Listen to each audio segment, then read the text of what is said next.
What's up, guys? It is JZNES back again with another video. Today we're talking some Paper Mario here. That was the game alluded to last review. Sonic, I believe? Or did I allude to that in one of the Zelda reviews? But yeah, anyway, so Paper Mario, that's what we're doing today. This is a series that I've wanted to dive into for a while now, ever since having played Super Mario RPG there, which was a really good game, and I really enjoyed that game. And then I did a review on it more recently, because me and my friend Mayab had played it, and now we're reviewing the next game, Paper Mario. And I'm going to be reviewing a few games in the series past this. Not a lot of them. 2 to be specific, at least. But it's finally time to cover Superstar Saga, a game I had as a kid. And Paper Mario and the Thousand Year Door, a game I've never played. But after having played this game, I'm now anxious to play because this game was awesome. And yeah, it was really cool. And it was a very good continuation on a lot of the ideas of Mario RPG. Whereas Mario RPG was a more traditional RPG, this was a very different thing. It had a lot of similarities with Mario RPG, such as the mechanics of the battle timing mechanic or whatnot, where in battle, if you time your hit correctly, you get extra damage and whatnot. But they actually took that to a whole nother level in this game, having little bars and little numbers and dots and stuff to indicate when you're supposed to do it. They would have a little prompt on the screen to be like, hey, hit A now, and usually that lined up with when you needed to do it, and it was all very accurate, and I thought that was great. And so for the most part, that was a really good refinement of the system from Super Mario RPG, which could be finicky at times, So, and not that this system can't be finicky as well. There's also the guard system from the original Super Mario RPG, where, if you hit it at the right time, you could block enemy attacks or have them do less damage. In this case, it's you do probably about 1 less damage, which is very helpful in this game because enemies are very aggressive and can take you down super easily, because there's not a lot of ways to heal yourself. There is certain ways to heal yourself, but they're very different from a traditional RPG. See, in this game, you don't have party members per se that you can just go and they'll get hurt with you and they're in your party and all of that, but you do have party members. They're behind you. They're on the sidelines. If they get hurt, they actually are out for as many turns as they've gotten hit, and only certain moves can hurt them. So it's kind of an interesting system in that regard. And I think that's cool. I think that's really neat, because you don't have to worry about your partners. It's just you have to worry about, which is really cool. It's a very unique sort of party system. It's almost kind of similar to Stick of Truth, where you have 2. Remember when I was talking to Stick of Truth and I'm like, they never do just 2. This game does just 2. I'm pretty sure that's what Mario and Luigi Superstar Saga is as well. It's just those 2. See, I'm worried about that game, though, because I don't believe you get to switch out party members there. I think it's just going to be them learning new moves. It's going to be a traditional kind of system there, which is fine, but I like this system a lot. I think this is a very unique sort of system. What are you doing? Stop that. Don't get into my guide, you. For a lot of reasons. And what's cool about your party members here is you have 9 of them or something that you just kind of get throughout the chapters as you go along. There's 8 chapters in the game. There's reason to be 7 or 8 party members. I'm pretty sure there's 9 of them, though. It's There's a lot. Well, most of them are here. So you got, that's my favorite one, Cooper there.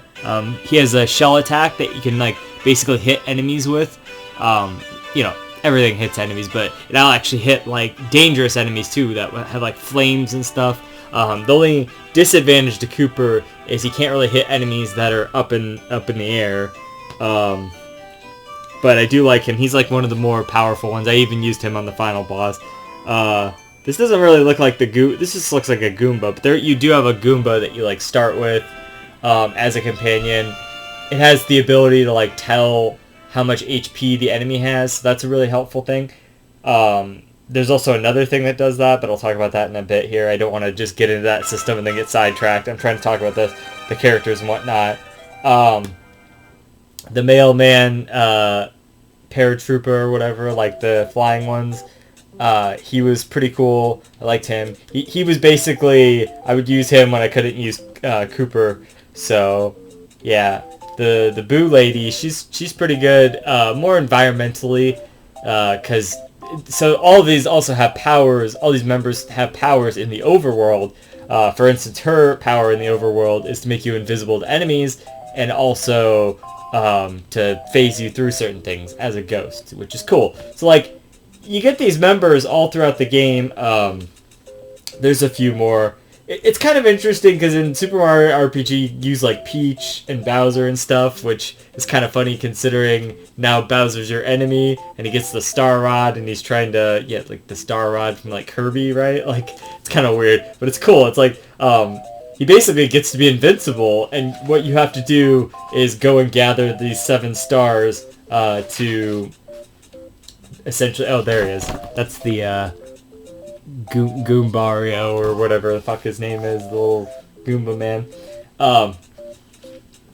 You have to gather these stars throughout the 7 chapters, these 7 stars, to come and help you out in order to be able to form a power to fight Bowser and the Star Rod, which is really cool. So, yeah. Like, the game is, like, very much more story-focused and a little bit heavier on that. But it's not like this, like, in-depth story or anything. But there are a lot of characters, and there's a lot of, like, dialogue and whatnot. You know, some of it's, like, very whatever, but there's some good humor there, like Super Mario RPG had. So, you're just obsessed with... Why are you... I'm just trying to move this stuff so you don't sit on it. Can you just sit here? Yeah, there you go. So the dialogue is good, but it's like, you know, it can be overbearing at times. But anyway, there's a few more of your team members down there. You have, like, the Watt character, who lights up, like, dark areas. And then you have a Lakitu character who can throw spiky dudes like Lakitos do. So he's pretty cool. He can also, like, fly over spikes and that kind of stuff. There's a fish character that gets you over water areas. And it's kind of cool because they all have elements too. So, like, the flying one has, like, air power. The water one, there's very few situations where it'll work, but water is obviously effective against fire. So if you do go up against an enemy that's on fire or something, in the very few circumstances where that happens, you can use the water to do some good amount of damage there, and it'll affect it better. I found that the fire shell that Cooper has works good against the dry bones. I don't know why that is, but it does like 14 fucking damage, which is insane in this game. I don't know, it doesn't sound like a lot, but the like every enemy, the final boss, Bowser, spoilers I guess, Bowser's the final boss, it's a Mario game. I guess he wasn't in Super Mario RPG though. He wasn't even like he was like a mini boss or like a boss once or something at the very beginning of the game. Anyway, so Bowser, he's only got 99 health. So the game isn't really concerned with like doing hundreds of numbers like later RPG, you know, like most RPGs do, like 10s or 50s or hundreds numbers. They just do like 1 and you know, all the variations on that. If you do more than like 10 damage, you're fucking doing some good damage, you know. I like that. I think that's more simple. I like that. You see a screenshot here of Mario actually gaining 40 HP and flower power there. So they brought back the flower power system also. Essentially your magic system, but it's a little bit different in this game. And we'll talk about that here in a second. Okay, here's the other characters. Oh yeah, forgot Bombette. She's also good. Very, very good because she can like blow up walls and stuff. And she's got some pretty powerful attacks there that can like hit most enemies. And hitting a lot of enemies at once is also very good in this game. And a lot of your companions don't really do that. So when you do find a move that can do that, that's really good. So let's talk about the level up system in this game. So, your party members, they don't really level up. You don't have to do any of that. And I think that's really cool. Would I prefer that for like every RPG ever? No. But it's interesting. It makes for an interesting dynamic when you're like, okay, well, I don't have to level grind my other characters. And really, you don't even have to level grind Mario. And the only reason you would have to you level up essentially is when you level up, you get a choice to increase your HP, FP, or BP, which is badge power, and I'll talk about badges in a second. But yeah, so leveling up in this game essentially just gives you more of one of those stats. Not attack or defense or any of that kind of stuff. There's none of that. Like, the only way you can upgrade any of that is through badges. So, but the HP and FP, you can get a 5 boost on any of those. By the end of the game, I had 40 and 40, and I was like level 24 or something. And there's actually a max to at least the badge power. I don't know about the other two, but there was a max to that, which was 30, and I maxed that out as soon as I could because badge power in this game is very helpful. So yeah, let's talk about badges. Badges in this game are essentially your replacement for equipment. And at first I'm like, oh, that's kind of lame. They don't have like equipment. And then I kind of started to realize the badges are a very good way to offset that equipment and whatnot. And I think that's really cool. So what do badges do? So there's ones that'll increase your health, and there's ones that'll increase your flower points, or increase, they'll do specific things. Like there's one whenever you use an item, it gives you a bunch of coins. It's called refund. That's a really helpful one. There's one that allows you to,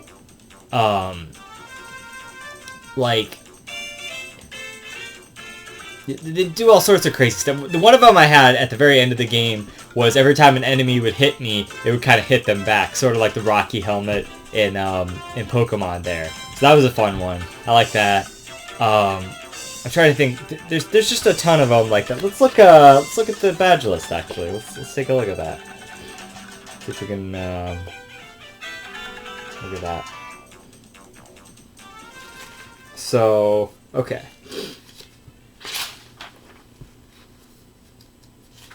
Star pieces. Okay, here we go. So badges, like they'll also give you moves and stuff. So like there's two main ways to attack in this game, outside of like your abilities or whatever. You have like these star abilities. Every time you get one of the star guys after each chapter, you get a new star ability. So the first one is like, or one of the first few ones is like a healing one. One like puts your enemies to sleep. Like all those random ones I didn't really use. The ones I used was the healing one, Starstorm, which basically does like a ton of damage to every enemy on screen. So like 7 damage. But you have this bar essentially, or multiple bars, that like every time you use one of those abilities, it takes away one of those bars. So what's interesting is that you'll keep getting one more to your bar every time you finish a certain section of the story there at each chapter, and you get a new ability. But the refresh ability that heals you only heals you for 5, and it heals 5 flower points as well. And you don't actually get one till very later in the game that actually heals you for 20, which is like very, very good. Considering, my max health was like 40 at the end of the game or whatever. So yeah, so that's really helpful. Is what I'm trying to get. There's a lot of mechanics here. I'm trying to cover them all because they're all really interesting and really helpful. So especially that one is helpful. And then at the very end of the game, they give you a star beam that you can like use. It's like you don't have to spend any bars with it or whatever, but it like can take out Bowser's like star rod powers, and that's like story related. But anyway, so there's that. So there's actually one of the badges that allows you. So you have to charge this these bars, and essentially they charge really slowly. It's like every turn you'll get like a little fraction of a percent. But you can have yourself or a team member, if you have the badge. There's a badge that lets your team members also use the focus ability. Oh, that's what it was. That's the focus. So you get the focus and the healing at the first one. Yeah. So the focus ability allows you to speed up that process, essentially, of getting these bars back by bringing a bigger chunk back. But you spend your turn to do that, so it's kind of a trade-off. But there's a badge, and you can actually stack these, so you can get multiple of that same badge, two, as far as I could tell, that I could find in the game, to make that go faster. And so that's a really helpful one, especially when that's tied to like your main source of healing.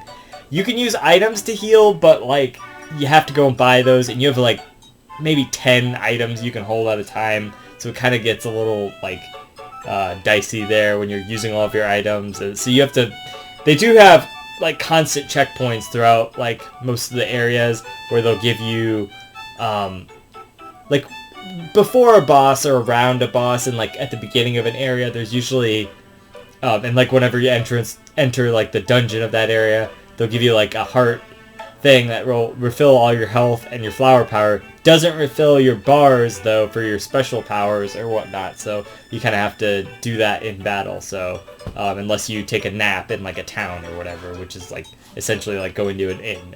So yeah. But, and they put save points all throughout the game, because when you save, you actually, that's your checkpoints. If you die, you go back to that. But the save points are pretty generous. Even if I wasn't using save states, it would have made the game a lot harder, but it would have been fine, so. But, yeah, so there's ones like that. There's ones that gives you abilities towards, I meant to talk about this. So, your main forms of attack are you have your jump attack and your hammer attack, similar to Mario RPG. And there you had to kind of choose. In this one, they just give you both. And I think they carry that on to the next game as well, if I remember correctly from what I played of Superstar Saga. So, certain enemies will be susceptible to your jump attacks, and certain ones to your hammer, certain ones it doesn't really matter. But some of the hammer attacks can actually, like, hit all of the enemies, whereas the jump attacks are usually more for singular enemies. There is a multi-bounce attack that you can get to bounce through them, but as soon as you get like the better shoes, it doesn't like bounce any farther than 2 people. But at the beginning of the game, I was like literally bouncing between like 4 enemies as it was well timed. You have to time it. That's the thing, is you have to like well time it. You have to well time all of your attacks to have them like do really good. So and there's also, so all of this to say, these are all badges. All of those badges have a certain amount of badge points that they'll take up. So, something like,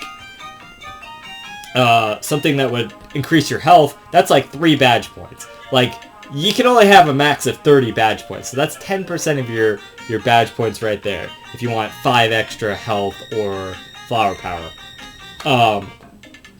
And there's ones that actually give you 1 extra on your jump and hammer attacks. There's one that does that, but it's 6 badge points, which is a lot. And there's also a similar one, the defense one, that every time you get hit, you'll take 1 less damage, which is significant, but it's also 6 badge points. So you really have to choose and pick and choose which badges are handy to you. But the nice thing is that you could choose and switch out your badges at any point outside of battle. So you could do it battle dependent. You see that guy's coming up and you want this certain badge in there, and maybe you want more health for that battle or something. It's a little tedious to go and switch them all out, but yeah, as long as you're within that number and your badges equal up to that or like less than that, then you're good to go. Like you could there's so much you could so much customization there that you could do. As long as you're kind of seeking out the badges too, because they're kind of hidden throughout the world. And then there's a guy who'll sell you badges, but he requires star pieces, which are like a really rare collectible in the game. By the end of the game, I probably had like 50 of them or something, and like I don't feel like most of the ones that he sells are like really that worth it, except for there's one that lets you every turn heal 1 heart.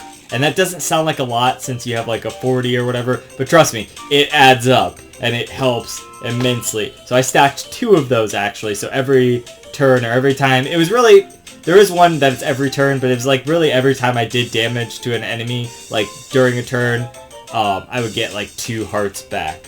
As long as I made some kind of action towards the enemy, it seemed like that's what it was, that I would get that back.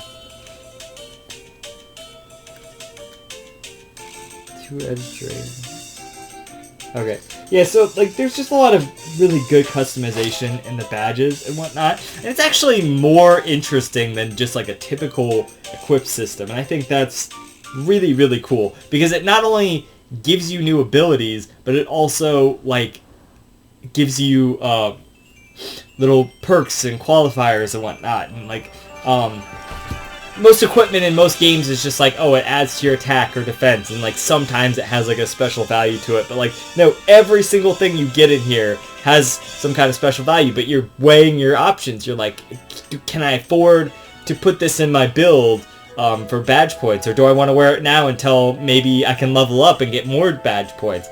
And the level up system, that's what I'm trying to get at with all of this, is a very well balanced thing. It's like, do I want more health, flower power, or badge points? And the answer is yes to all, but you have to choose. You have to choose what you want at that specific moment. And a lot of times I would choose the badge power to start, but then I noticed I was getting really low on health a lot because, you know, I didn't upgrade that as much. But, you know, I had the badges that would upgrade my health, so it was like I was supplementing badge power for health power, and it's like a whole balance. You have to like really pick and choose. It's crazy. It's like you gotta choose what's important to you, and I think that customization is really really cool. You know, I think that's neat. Very good. So a lot of times they'll have items also that can do damage to enemies. You have like your healing items. You have items that refill your flower power. And yeah, stuff like that. So, you know, the items are there too. There's an item that'll actually revive you, essentially, kind of like a fairy with like 10 health when you die. So that's a really helpful item. So yeah, basically that's like the mechanics of the game. And throughout the game, you get upgrades to your hammer and shoes and whatnot that'll like upgrade the attack by 1, and also give you new abilities. So like with the hammer, it's always like you can break new blocks and whatnot and progress in certain areas that way. And with the shoes, like later on, the very last upgrade lets you like double jump, and so that's pretty cool, and that'll get you to new areas in the game and stuff. And that's kind of cool because whenever you get all of these abilities, you can actually, it's kind of, you know, Metroidvania-esque, where you can go back and like try to get stuff from old areas and whatnot. And they do that a little bit sometimes, which is just kind of cool. Or it's usually within that area that you're in, but like you can still do it maybe like in the main area, or because like all the areas kind of branch out into their own areas. There's like 7 different areas. Yeah, so, but you know, you can always go back to them and stuff. Another thing that's interesting is there's no typical experience in this game. They're called star points, I believe. And the enemies that you're fighting in the current area, so the area that's the area that you're supposed to be on, essentially, give you a decent amount of star points. Maybe like 6 or 5 if it's, you know, like for a decent battle. But if you go back to older areas or you start fighting weaker enemies, it's like 2 star points or like 1 star point. So you'd have to really grind a lot of those enemies. And the level up is always at 100, which is really nice. It's not like some arbitrary number, you know, or whatever. It's always 100. So you see this thing. It's kind of like when you get 100 coins or whatever in a different Mario game and you get an extra life. It's like that. There are coins in this game too, by the way. You get them after every battle, and you actually lose them when you run away from battles. And then those will allow you to buy like badges and like items from the shops. There's a badge shop in the main town. There's like a main hub town called Toad Town, and it kind of branches out into each of the different areas. So yeah, and they have different shops and villages and stuff within each of the areas. So that's pretty cool. Yeah, so you use coins for that, is what I'm trying to get at. So, yeah. What else? So I was going to talk about the areas. So you have a Koopa Fortress, and then you have the Dry Ruins. There's like a ghost area and like a windmill and stuff over in that area, and a forest. That's what I was thinking of, was the forest. Yeah. You have the Shy Guy toy box, the Lava Island, the flower fields, and the Shiver City, which is like an ice area, and then Bowser's Castle and Peach's Castle and stuff. So yeah. So each area is kind of unique, and it has like a good style for each area, and they each have like different NPCs and whatnot. Like the Lava Island is Yoshi's, and the flower place has like these flower ones. Obviously the Shy Guy toy box has Shy Guys. You get the idea. The forest and the mansion have like the Boos, and the Dry Ruins have like the Koopas and whatnot. Now, I want to say about the Dry Ruins, this is actually my first note on the thing. There's 49 segments, like different screens. 49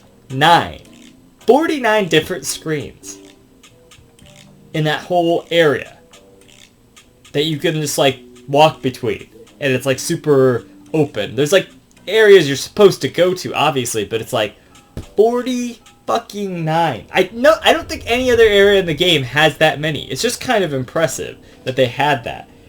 You know, like, everyone's talking like, oh, the N64 didn't have any RPGs. It's like sometimes people say, well, like, there was Paper Mario or whatever, and, you know, or they'll be like, yeah, Paper Mario was really good. It's like, no, guys, this is the RPG. Like, this is the one. You know, this was the game. Like, it's such an impressive RPG. I can't believe this is on the N64, honestly.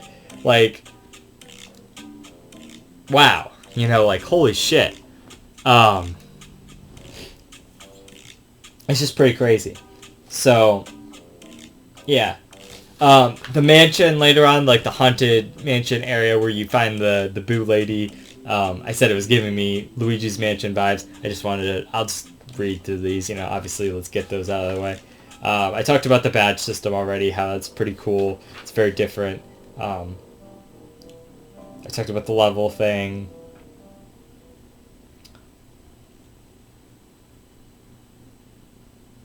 And then, yeah, have party. Okay, so I've already covered all that. Anyway, so I like the different areas. I like how they keep it varied.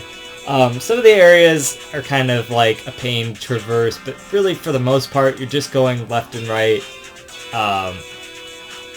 They're not really. It's not really like where the fuck do I go? I mean, sometimes it is like a little bit, but like not too terribly often. The areas are usually like pretty fun to explore. Except for, like, when the enemies are getting in the fucking way all the time. Sometimes the enemies can get really annoying. I don't really think it was a problem until, like, the very end of the game. Like, the last 2 areas especially. And especially in the final dungeon. Like, those enemies can go fuck themselves. Because they were just getting in my fucking way all the time. And I got so frustrated, I swear. Sometimes there's enemies you just don't want to fight, too. Because it's going to take forever. Or whatever. But they're in your way, so you have to fight them. Or they have, like, the key or something that you need, so you have to fight them. So it's a little annoying, like, later on. But for the most part, it's not really that bad. But sometimes they do get in the way, and it gets really annoying. And they hurt you a lot. And that's why I don't want to always fight them, because I'm just trying to get past to do the thing. And sometimes when you're having to go through the area again, because I wanted to go back and heal, to try to get through again, and then they're in my fucking way again, and it's like, ah, shit. But, for the most part, here's how, like, the formula goes for the areas. It's like, you'll pretty much do something, and then be able to go to a new area. So, like, something in the Toad Town, you'll be able to go to a new area. And then, once you've found that new area, you have to traverse to, wherever they're gonna have you find your party member. And then, you'll, after that, go to a dungeon, and usually there's a town somewhere in there.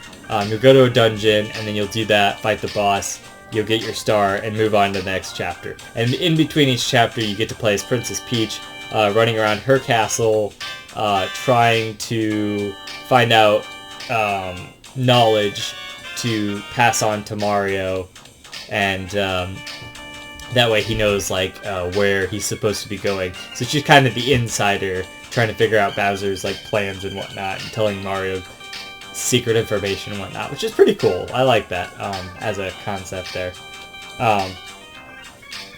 And slowly you get to explore, like, more of that area, and you can, like, send Mario different badges and stuff that you find in there, so it's pretty cool. There's little mini quests and stuff in there that you do. There's not, like, a ton of side content in this game. There is, like, a lot of collectibles to find, or there's, like, letters that you can give to people that they'll give you star pieces for. So there's a lot of stuff like that, but there's not, like, tons of side quests or anything. It's mostly just, like, finding badges to upgrade yourself and whatnot, which is pretty cool. I mean, you know, cut the lean fat, like, this is a pretty short game, you know, I probably invested, like, 20 or so hours into it, was able to beat it, and I like that, obviously, the short game thing. Yeah, so there's a lot of strategy to how you go about battles and stuff, and you just kind of have to figure that out. I like this guide. It's helpful, but it's also not. Sometimes there would be things that you have to do, like,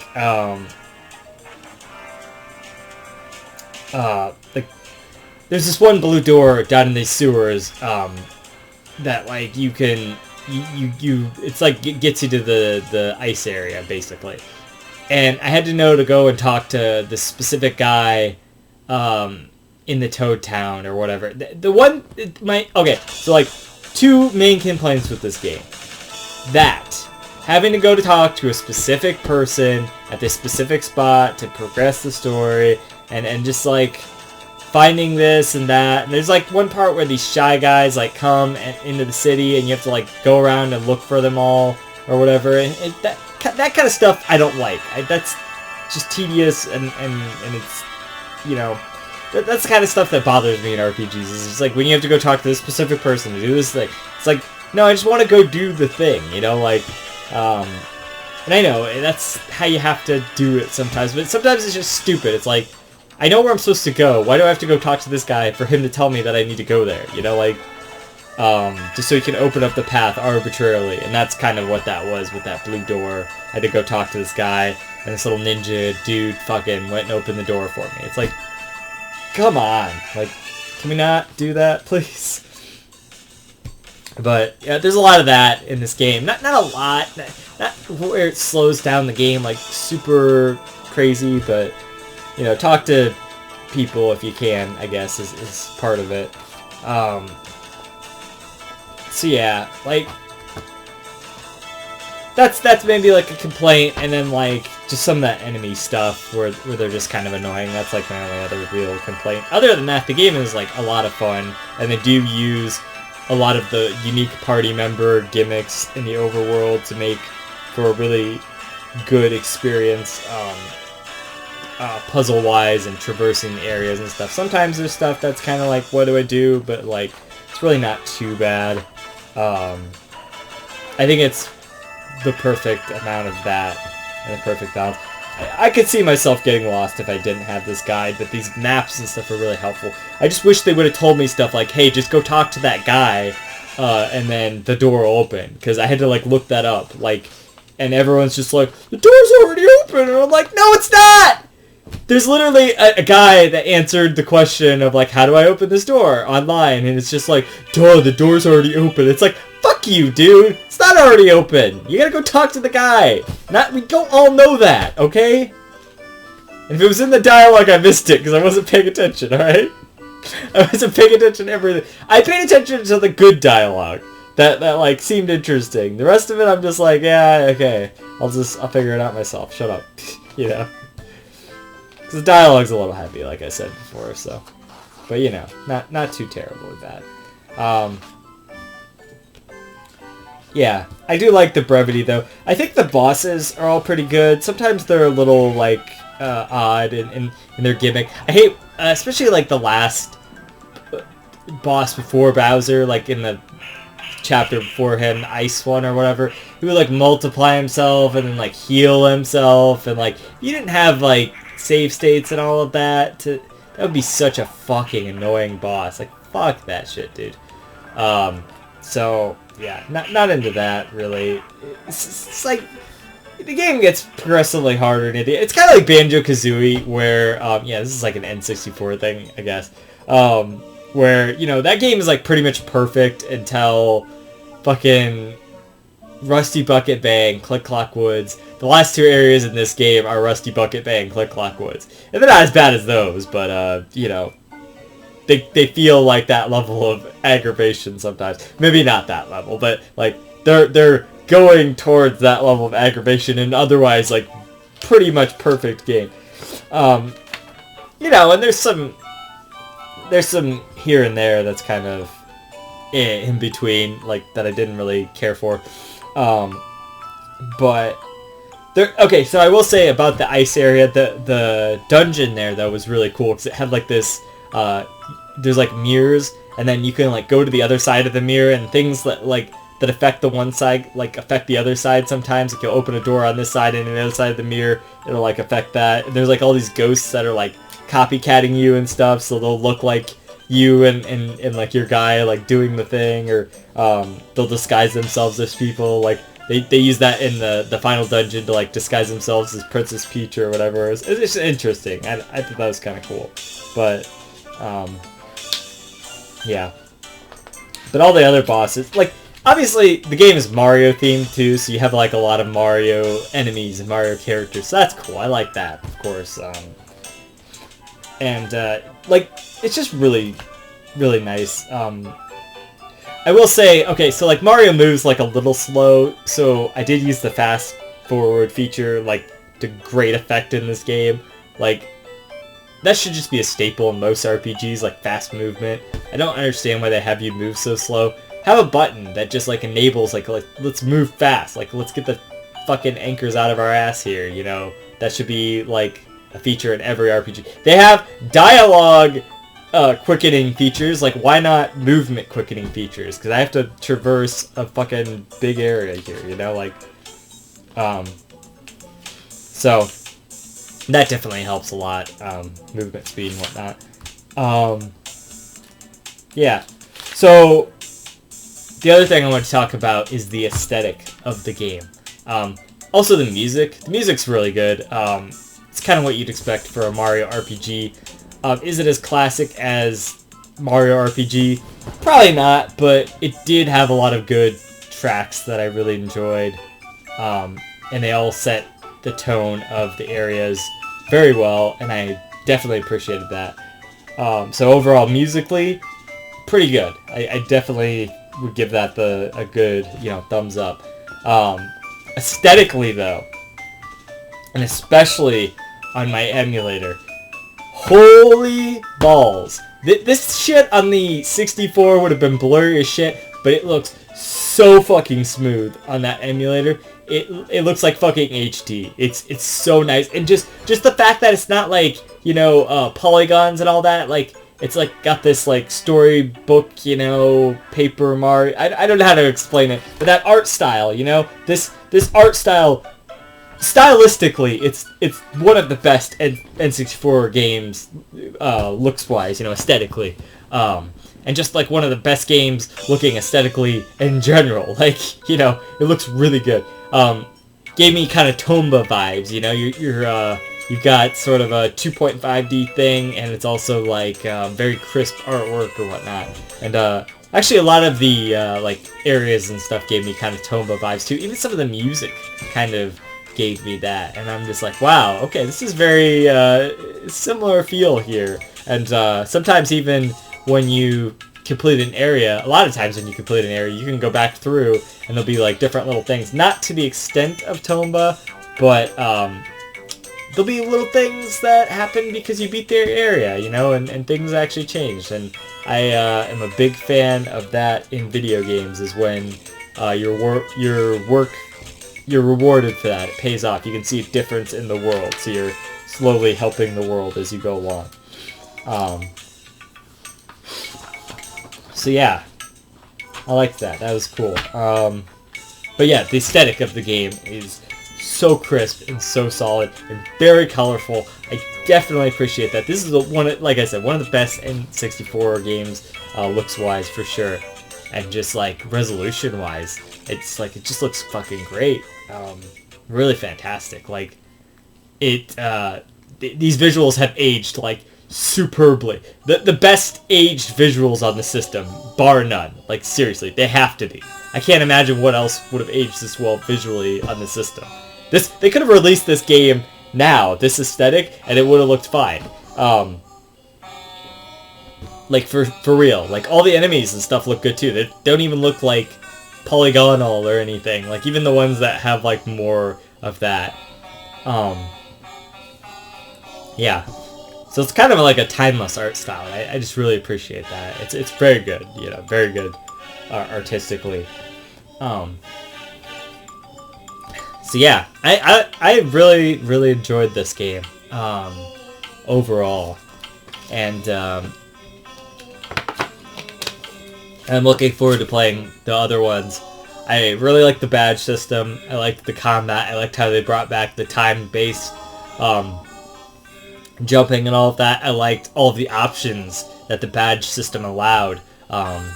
Essentially turning regular old equipment into very interesting things that could give you abilities, or and they're scattered throughout the world. You don't necessarily even have to find or buy some of the best ones. Like you just find them scattered in the world, which encourages exploration. Also, forgot to talk about this. It just came to mind. One last thing. Each of your party members can be upgraded by these like upgrade spots or whatever. You have like, it was probably like enough for one of each of them, and I did that at one of each of them throughout the game, and then I realized you can upgrade them twice, and so yeah, and they'll give your party members like better, like one of their best attacks, and then like an ultimate attack essentially that can like attack everyone. And for instance, with Cooper, it's like the fire shell or whatever. So yeah, which is really helpful. So you kind of have to pick and choose on those too, like who you're going to give them to. But they are pretty abundant, so like, you do have a lot of options there. Anyway, so I like that. I like just the customization of that. I like that you can stick with what party members will help you out, and you have to kind of switch between them, and they're not a burden. You don't have to over-level them. I like that the leveling system is just about Mario, and it's only about getting you more health or more magic points, essentially, or badge power. And I like that you have to kind of choose between those. I think that's great. I love the aesthetics, obviously. The music's pretty good. The world is good, and it's not too confusing. The puzzles are pretty good for the most part.